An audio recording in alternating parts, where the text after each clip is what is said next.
excited to show you what we're going to harvest today.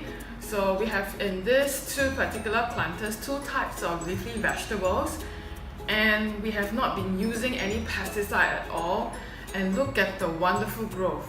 So right over here, we actually have what we call the dwarf pak choy. In Chinese we call it nai bai, and the growth has been so wonderful, and we just want to harvest one and show you.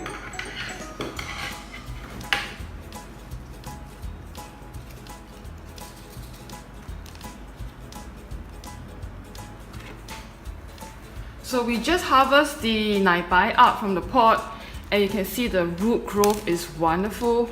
We actually have very nice roots formed, and this is a good sign where you have a healthy growth of leafy vegetables.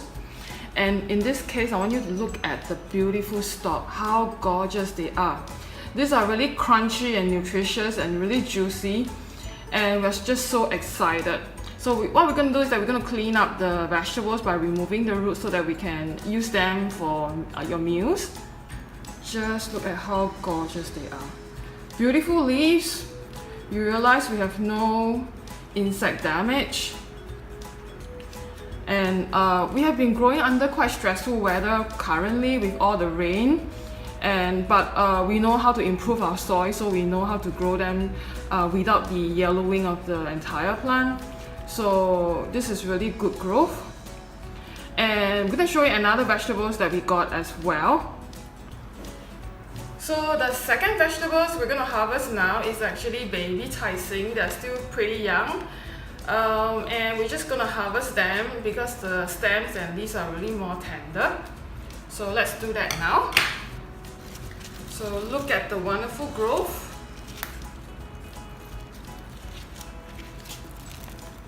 So the roots development are really good.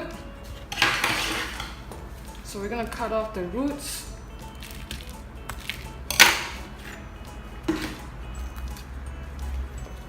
And look at the wonderful growth. Compare the sizes of the two. This is dwarf pak choy and this is taising, and wonderful.